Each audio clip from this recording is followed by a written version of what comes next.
Alrighty. So first of all, I just want to quickly say that I'm actually using a backup webcam right now because as I was setting up this board, I accidentally knocked my laptop out. The good news is that the laptop is still functioning. There's no damage whatsoever.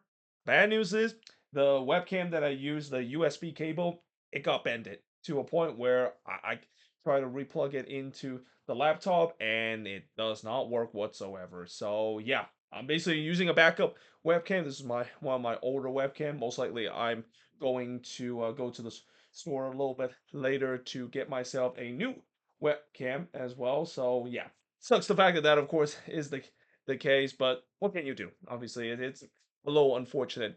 Anyway, let's talk about RSL in the season preview. And by the way, you can see on the board right here, basically there's a bit of a smudge. The board actually dropped too, so it kind of got a little smudged there. And I thought about maybe trying to fix it, but I think I'll be able to power through this, and I think you can kind of still see what I wrote here, at least on the top part of the board that is. But as we're going to talk about Real Salt Lake today in the season preview. So in my last season preview, I talked about the Portland Timbers, of the fact that they've kind of been stuck in a endless cycle of mediocrity and an endless cycle of getting themselves knocked out in the first round. Well, that's kind of the same with Real Salt Lake as well. And what's kind of interesting, just like the Timbers, where that endless cycle of mediocrity all started with them making MLS Cup back in 2021 and having one of the best season, and then it's followed by 4 year mediocrity. The same goes for RSL as well, where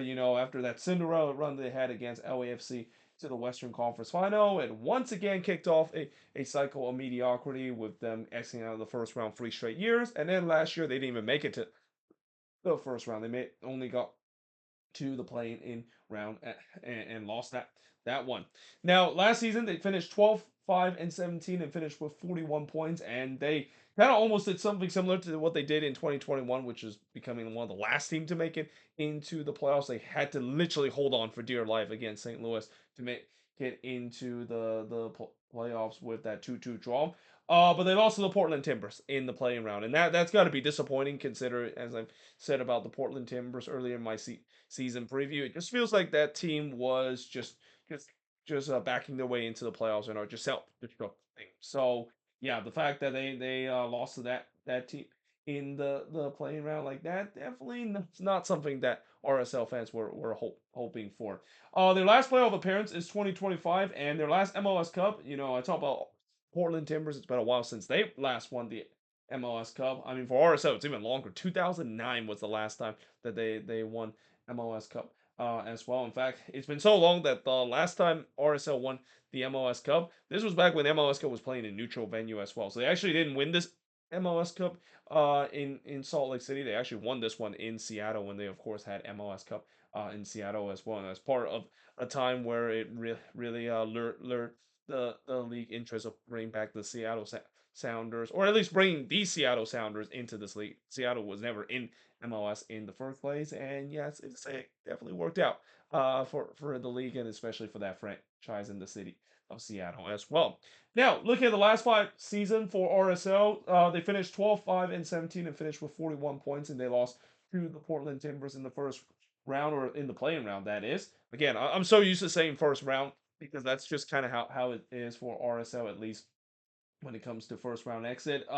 In 2024, they finished 16, 11, and 7 and finished with 59 points. It was actually a very successful regular season for Real Salt Lake. Problem was they ran to Minnesota. And Minnesota, as I said a couple years ago, they were definitely a dark horse team, and they were definitely looking more likely to cause a major upset set against one of the highest seed, and that's exactly what happened. They lost to Minnesota in the first round. In fact, I was at Allianz Field when RSL got eliminated in the first round by Minnesota in that PK shootout. In 2023, they finished 14, 8, and 12 and finished with 50 points, but they lost to the Houston Dynamo in the first round. In 2022, they finished 12, 11, and 11 and finished with 47 points, but it's now the other Texas team that they lose in the first round. This time it's Austin FC, and then they have that Cinderella run in 2021 where they finished 14, 6, and 14 and finished with 48 points, but they lost to LAFC in the Western Conference Final. Now, looking at some of the transfer that they have made, so this is the big difference. I think RSL is doing compared to what I said about the Portland Timbers earlier, whereas the Timbers didn't really make too much changes in terms of hoping the team will be back to being good again. RSL definitely made a lot of changes, and in many ways, I've said in my moving forward series talk about RSL just a couple months ago that it feels like this team is facing a big dilemma of do they feel like the current core will still have enough to maybe get themselves a better resort, or the fact that they might have to go through a rebuild or even a retool in this situation. Get rid of the old core, maybe bring in some new players, and maybe that might be enough to get themselves over the hump of not exiting in the playoffs in the first round. Well, it feels like they chose the latter. They definitely got rid of a lot of some of the core pieces, at least from the some of the teams in the past, and they brought in some new pieces. And the biggest one, of course, is getting this guy called Morgan Gelavukin. I think that's how you say his name. I'll definitely get better as the season goes along. He is definitely a big time signing that they of course had spent about $5 million coming from RC Lons as well. Then they also got 1 minute Sanabria, the brother of Lucas Sanabria, who currently plays for the Galaxy. They also got Lucas Ingo in the re-entry draft, and then they got this guy called Stian Spearinen, and then they also got Chance Cal in this team. So there's a chance we might see the both Cal brother potentially play in MLS before, and it's not like you know how when the San Jose Earthquakes decided to let go of Diego Luna after how promising he's shown and he joined with RSL. I would not be surprised it might be the same with Chance Cow as well, because there's just one thing about the Quakes being very incompetent when it comes to develop some good talent only to sell them to other teams, and it give other teams big benefit. And again, RSL probably are thanking the Quakes and especially their academy in terms of producing some good talent, because again, who would have thought that Diego Luna would be such a great player for RSL, and a guy that people forget that before he came to RSL and play a season with El Paso Locomotive in the USL Championship, the team that he of course joined as an academy was none other than the San Jose Earthquakes. Then they of course got Juan Jose Arias and then Zach Booth on a loan with this RSL team. Now players no longer on this team, so Brian Vera of course going to Montreal. Brian Ojeda of course going to Orlando City. Willie Agata no longer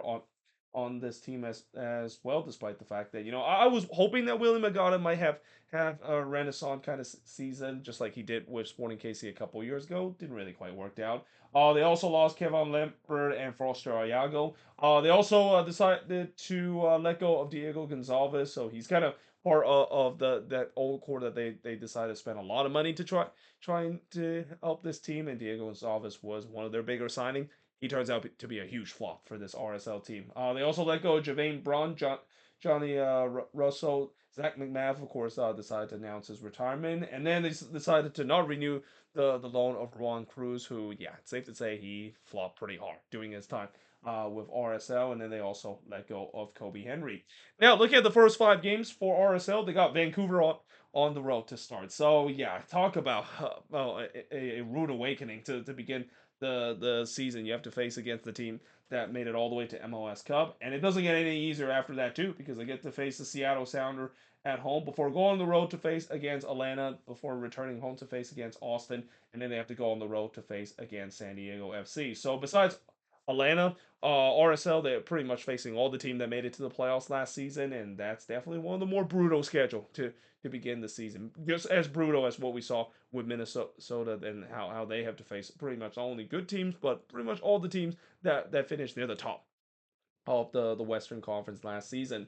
Look at the last 5 games. You got Sporting KC on the road that they will face on October 17th before they return home to face against St. Louis. Then they go on the road to face against Austin, go on the road to face against the Quakes, and then they finish the season against the LA Galaxy at home. So a little bit easier schedule, at least when you look at the last 5 games compared to the murderous road schedule that they have in the first 5 games.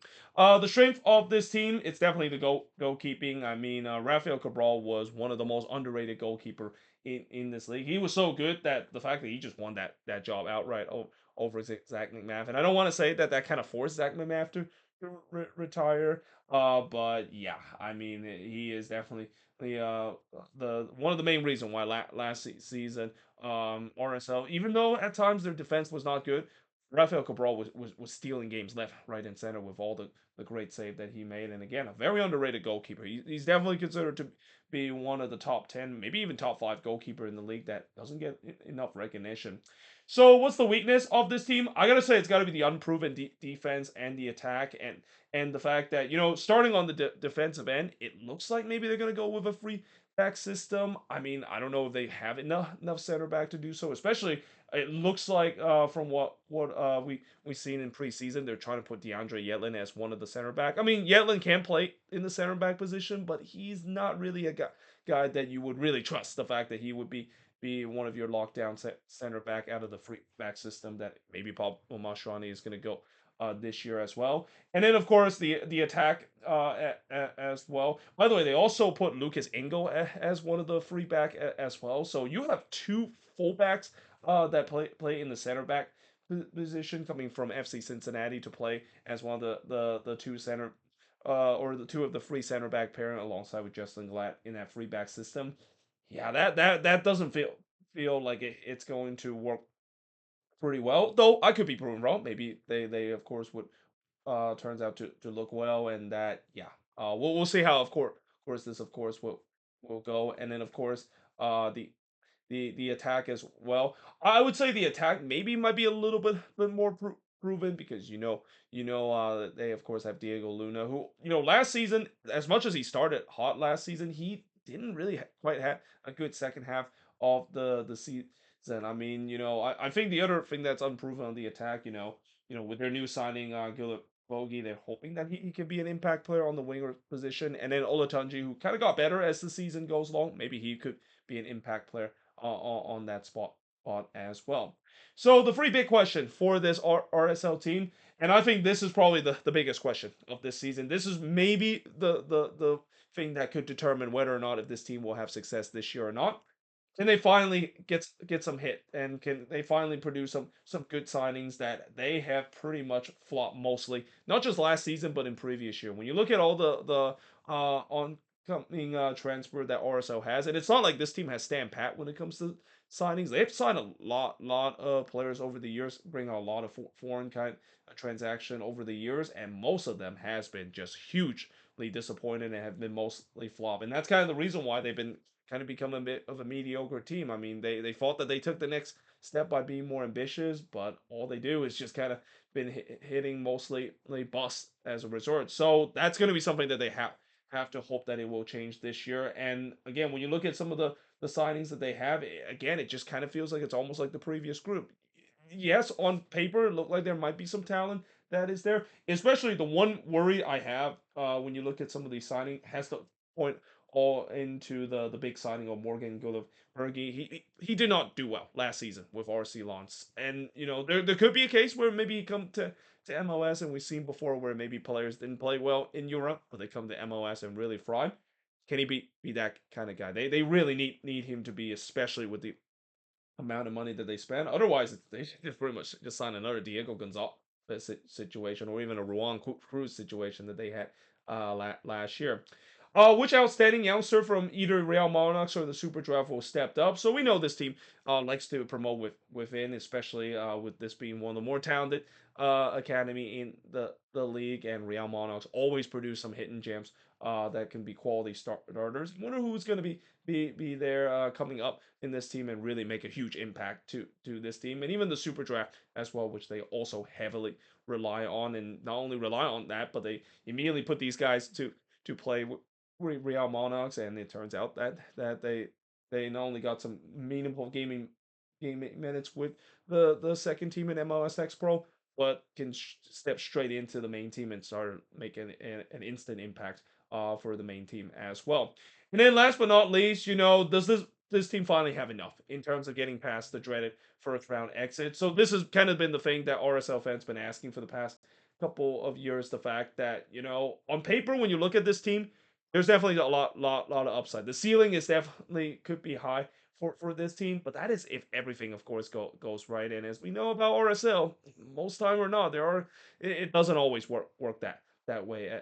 As that either injuries could be a big problem with this team, or the fact that their players underachieving, especially with some of the foreign transaction that they made, and the the the the transfer that they made from elsewhere that just does not work. So yeah, I think that's gonna be something that will be very interesting. And again, it also goes back to again what I said about the first big question. They have to get some of these signings right, and finally get some impact from some of these high profile signings and the amount that they spent to get him, because too many times when we see in the past couple of years when they make big signings and when they make eye watering kind of signings, that these kind of players that come into this team either doesn't fit the system or just completely look helpless in this team.